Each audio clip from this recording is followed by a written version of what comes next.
எல்லாம் பார்த்திருக்கோம். இன்னைக்கும் ஒரு ஆரோக்கியமான டிஷ் தான் பார்க்க போறோம். அது என்னன்னு பார்க்கலாம்.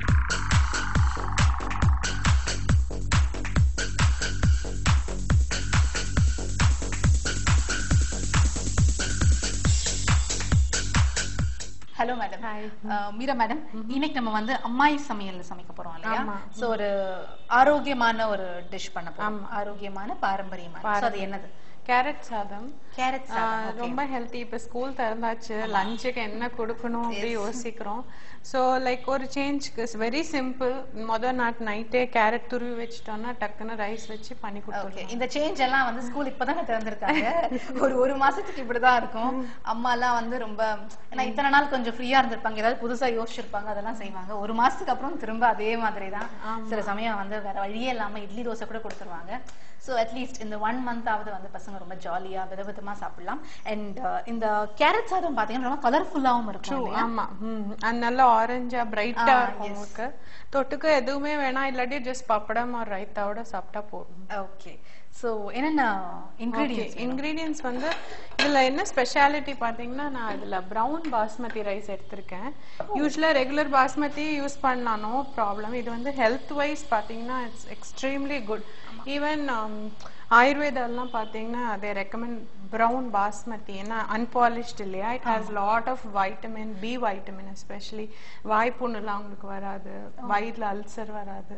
It's very very healthy. I think நம்ம இப்பவே குழந்தைங்க நம்ம கூட ஒருவேளை அது யூஸ் பண்ணிட்டோம் வச்சுக்கோங்க, we can see நிறைய மடங்கு ஹெல்த் இம்ப்ரூவ். ஏன்னா இப்போ நிறைய வீடுகள்ல நம்மலாம் வந்து பாஸ்மதி ரைஸ் வெறும் இந்த பிரியாணி பண்ணும்போது இந்த மாதிரி ஸ்பெஷல் டிஷஸ் பண்ணும்போது தான் யூஸ் பண்ணி பார்த்திருக்கோம். சில வீடுகள்ல சாதமே அதுல தான் பண்றாங்க. கரெக்ட். அது எவ்வளவு கெடுதல், எவ்வளவு கேலரிஸ், அது பயங்கரமா வந்து வெயிட் கெயின் பண்ண வைக்கும் அப்படின்னு ஸ்டார்ச் கண்டென்ட் ஜாஸ்தி இல்லையா? சோ அந்த மாதிரி ஆர்டிகல் படிச்சிருக்கேன். சோ அதனால இந்த பிரவுன் பாஸ்மதி ரைஸ், ஏன்னா இப்ப எல்லாமே நம்ம வந்து என்ன பண்றோம்னா ரிஃபைன் பண்றோம், பாலிஷ் பண்றோம் அப்படிங்கிற பேர்ல அதுல இருக்கிற சத்துக்கள், அதுல இருக்கிற அந்த தவிடுன்னு சொல்லுவோம் இல்லையா, அது எல்லாத்தையுமே நீக்கிடும். சோ அதனால அதுல வந்து ஒண்ணுமே இல்ல, ஜஸ்ட் வெறும் சக்கையா தான் நம்ம வந்து சாப்பிடுறோம். சோ அப்படி இல்லாம சோ இதெல்லாம் இப்ப வந்து மார்க்கெட்ல கிடைக்குது. ஓ, தாராளமா சூப்பர் மார்க்கெட்ல கிடைக்கிறது. ஏன்னா பிரவுன் ரைஸும் யூஸ் பண்ணலாம். அது வந்து சில சமயம் கொட்டை கொட்டையா இருக்கும், பாக்குறதுக்கு யூ மைட் ஃபீல் அன்ஈஸி. இது குக் பண்ணன்னு பாருங்க, ஆல்மோஸ்ட் உங்களுக்கு பாஸ்மதி அவல் மாதிரி இருக்கும், அவல் மாதிரி. சோ லைக் உங்களுக்கு அவ்வளவு டிஃபரன்ஸ் தெரியாது. குக் பண்ண உடனே இன்னுமே உங்களுக்கு டேஸ்ட் என்ஹான்ஸ் ஆயிடும். ஓகே, பாருங்க, இதுதான் வந்து அந்த பிரவுன் பாஸ்மதி அரிசி. இது வந்து சமைக்காதது, இது சமைச்சது.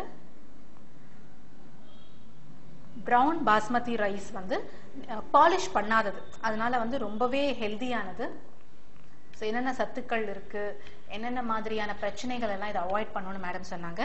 ஸோ இதை வச்சுதான் நம்ம இன்னைக்கு வந்து கேரட் சாதம் பண்ண போறோம் இல்லையா? ஓகே.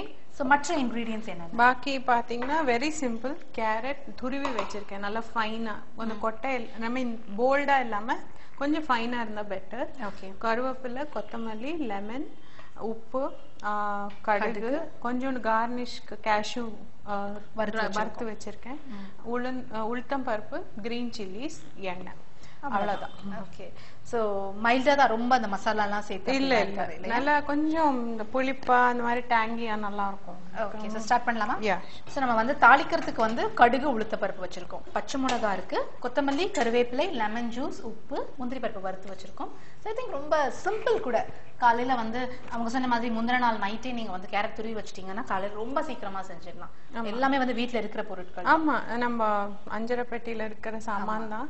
சோ ஜஸ்ட் போட்டு சாட்டே பண்ணி ரைஸ் வச்சுட்டோம்னா குவிக்கா பண்ணி ஒரு ரைத்தா இல்ல ஒரு பப்படமோ சிப்ஸோட you can give.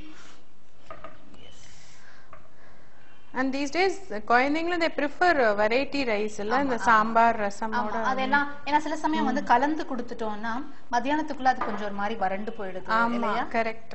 And freshness இல்லாம போயிடுது. இது இன்னும் என்ஹான்ஸ் ஆகும் டைம் ஆக ஆக ஆக்சுவலி. சோ நல்ல ஹீட் ஆனப்புறம் நம்ம சமையல் வந்து ஈஸியா பண்ணணும், சிம்பிளா பண்ணணும், டைம் ரொம்ப கம்மியா எடுக்கணும், அதே சமயத்துல ஹெல்தியா இருக்கணும். எனக்கு காலையில பண்ற சமையல்லாம் பாத்தீங்கன்னா ரொம்ப பெரிய ப்ரொசீஜர்ஸ் எல்லாம் யாராலையும் பண்ண முடியாது இல்லையா? சோ அதுக்காக நம்ம ஒரு நாள் வச்சிருக்கோம் சண்டே அப்படின்னு. சோ அன்னைக்கு தான் வந்து பெரிய பெரிய டிஷஸ் எல்லாம் பண்றது.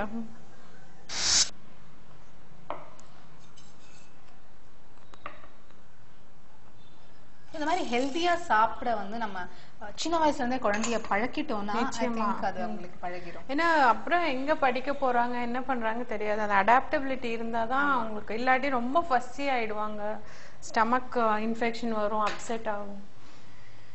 நம்ம தான் இங்க வந்து we get addicted to rice. அந்த சாதம் அப்படிங்கிறதுக்கு வந்து அடிமையாவே ஆயிடுறோம். அதுக்குதான் வந்து நமக்கு வந்து டயட்டிங் அப்படின்னு சொன்னா சாதம் இல்லாம சாப்பிடுறதுதான் டயட்டிங். அதுவே ஒரு பெரிய தியாகம் மாதிரி, ஒரு பெரிய சாக்ரிஃபைஸ் மாதிரி நினைச்சுக்கிறோம். ஐ திங்க் எல்லா கிரெயின்ஸுமே ஒரு நாள் கோதுமை, ஒரு நாள் அரிசி, ஒரு நாள் வந்து ராகி, ஒரு நாள் வந்து கேழ்வரகு அப்படின்னு மாத்தி மாத்தி எல்லாமே நம்ம சாப்பிட்டோம்னா ஐ திங்க் அதுவே ஹெல்தியா. நிறைய பேர் 2 சப்பாத்தி சாப்பிட்டு ஒரு தயிர் சாதம் சாப்பிடுவாங்க. லைக் ஒண்ணுமே.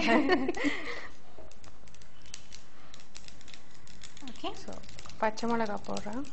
ஜஸ்ட் 1 சீட் எடுத்துட்டேன்.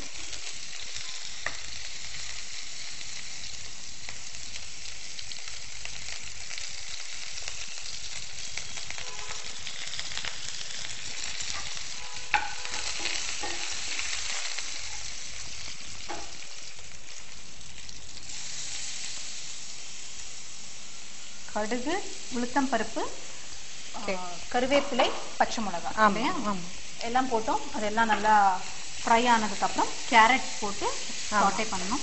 ஒரு 1 or 1.5 கேரட்ஸ் நான் 2 துருவி வச்சிருக்கேன். ஸோ இந்த ரைஸ்க்கு இந்த அமௌண்ட் சரியா இருக்கும். சரி, வேற எக்ஸ்ட்ரா எதுவுமே நம்ம வெங்காயம்லாம் எதுவுமே சேர்க்கல பாருங்க. ரொம்ப குக் பண்ண வேணாம் கேரட், ஏன்னா அந்த டெக்ஸ்டர் இருக்கணும், இல்லாட்டி அந்த ஒரு இதுவே இருக்காது, லைஃபே இருக்காது அந்த சாதத்துல. அது மட்டும் இல்லாம கேரட்டை வந்து நம்ம துருவி தானே போட்டுருக்கோம். சீக்கிரமே கொஞ்சம் ஹீட் ஆகும் போதே அது வந்து குக் ஆயிடும் இல்லையா. சால்ட் போட்டுக்கலாம். ஸோ எண்ணெய் சூடானதும் கடுகு வெடிக்கணும். அதுக்கப்புறம் உளுத்தம் பருப்பு கொஞ்சம் கோல்டன் ப்ரௌன் ஆகும்போது கருவேப்பிலை, பச்சை மிளகாய் போட்டு சாட்டே பண்ணிட்டு கேரட் சேர்த்தோம். ஸோ கேரட் வந்து ஒரு நிமிஷம் கூட இல்லை, ஒரு ஃபியூ செகண்ட்ஸ் சாட்டே ஆகும்போதே உப்பு சேர்த்துருப்போம் நம்ம. இப்போ இந்த உப்பு வந்து சாதத்துக்கும் சேர்த்துதான். ஆமாம், ஏன்னா எலுமிச்சம்பழமும் பிழிய போகிறோம். ஸோ அதுவும் பேலன்ஸ் பண்ணணும் நமக்கு. ஸோ இப்போ ஹீட் ரெடியூஸ் பண்ணிட்டு கொஞ்சம் ஒரு 2 minutes ஆனால் போகிறோம். நம்ம நூடுல்ஸ்லாம் பண்ணுறோம் இல்லையா, அதே மாதிரி தான். அந்த கிரன்ச்சினஸ் கொஞ்சம் ரீட்டைன் பண்ணால் நல்லாயிருக்கும்.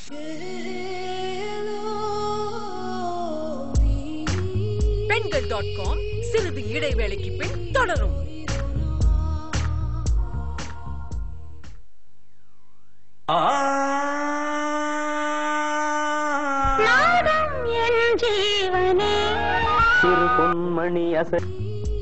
Bengal.com தொடர்கிறது.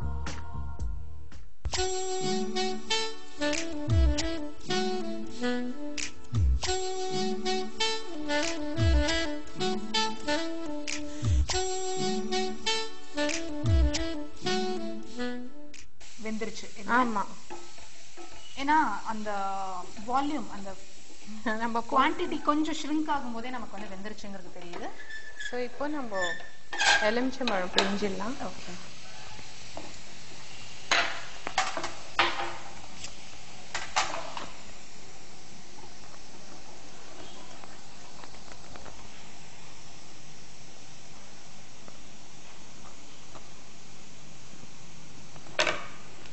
ஆஃப் பண்ணிடுறேன், என்ன கசக்கும் இல்லாட்டி. ஸோ அவ்வளோதான் இல்லையா? Very simple.